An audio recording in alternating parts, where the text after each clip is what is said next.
Hi everyone, I hope you're all well. Just a quick video I thought I'd put out there. Boxing Day I went out for a walk with my wife, and when we arrived at a very pretty destination in mid Wales,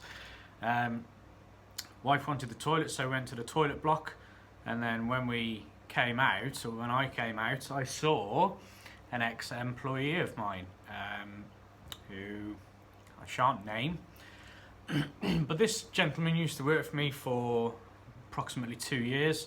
He used to be an elder in the congregation that I served. He used to take the watchtower every week. He's got a family man. And anyway, so I saw him. He was in my old congregation, and so I called. I said, "Oh, hello," and said his name. And he turned around.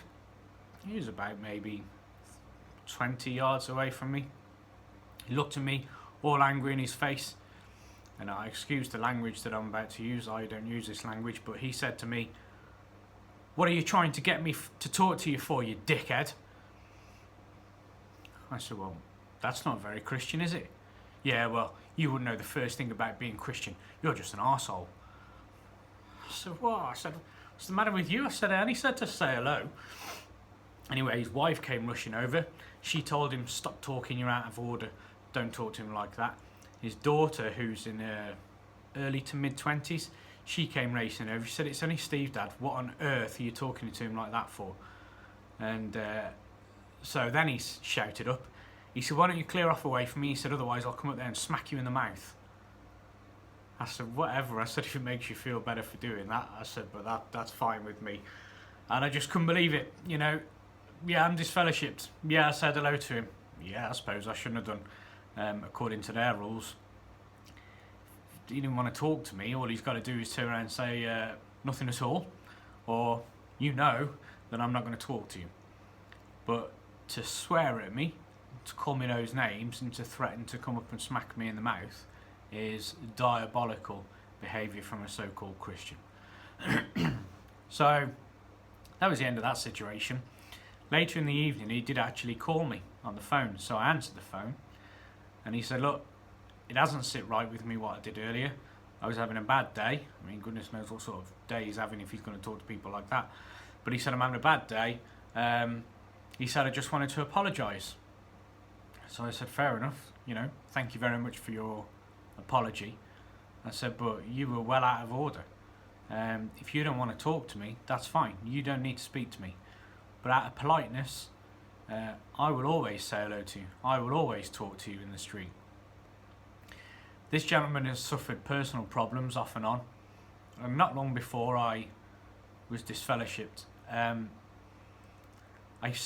been in London all day, stepped off the train in London, and as I stepped off the train, my wife was waiting for me there, which was unusual. And she said, "We need to go and get such and such's wife." And I said, "Why? Where's he?" And she said, "Oh, he's been whisked away to hospital." So to cut a long story short, basically, he was drinking a lot of the time, despite the elders knowing that they didn't do anything about it. But he was drinking a lot of the time. I was in that hospital with him that night, with him and his wife and his daughter, till about 2 o'clock in the evening, 2 o'clock in the morning rather. And I eventually drove him home. He was still drunk, feeling the effects of some medication that the doctors had given to him as well. The whole situation was just an extended mess for an extended period of time. It took 5 police officers to pin this guy down in hospital while they were trying to sedate him. I was there trying to help the police, help the doctors at their request to sort this individual out and calm him down. And that was just one of many incidents where I was there to help him out. He had no job. I took him on, gave him a job, treated him good. He was stealing cash from my company. My wife told me that they once were kissing on the front doorstep and realised they were doing wrong, and so stopped. And he was drinking and driving my company vehicle around. And you know, yeah, all those things aren't nice and they're not all pleasant. But I stuck by him because I felt at the time that was the right thing to do. Eventually, after I was disfellowshipped, he felt the need to start working for me again, which is fine, up to him. But to have an individual that you've been through all those experiences with, I'd known him since I was about 5 years old. He was a friend of my dad before he was a friend of mine. I grew up admiring this guy. He would give great public talks. He would speak about how he dealt with situations at school with his children growing up, and I thought, you know what, I want to be like him. But I did actually say to him on the phone, I used to look up to you and I wanted to be like you, but I am so glad I am not turned out like you. And he said, well, whatever situation you find yourself in, I shouldn't have spoke to you in that way. And I said, well, I'll tell you about my situation that I find myself in. It's brilliant. I am much better off outside the Jehovah's Witness organisation than I am inside it. And your actions today prove to me you are exactly the same as every other religion. You are no different to all these other religions. You claim to be better. You are no better. You claim to want people like me back, but your actions speak otherwise. They don't want me back.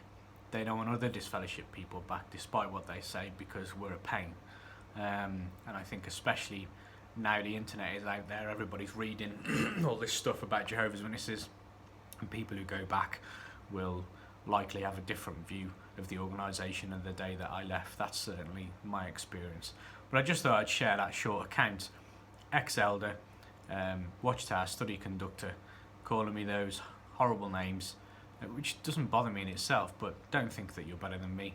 Don't think that you're any more Christian than I am. Being a Christian is helping an individual, and if the guy was broke down at the side of the road, I'd still help him, I'd still speak to him, because that's what being Christian is about. But as for being Jehovah's Witnesses and spouting all this, that and the other, I don't think so, folks. And if there's elders watching this from my congregation, you'll know who I'm on about. There's only a handful of people that work for me in that kingdom hall. There's only one of them that's fought the police on his own doorstep and on his own street. There's only one that ripped all the roadworks up in a rage in his road. Go away, speak to him. If you want your second witness, his wife, she heard everything that was said. His daughter and his son, they heard everything that's said as well.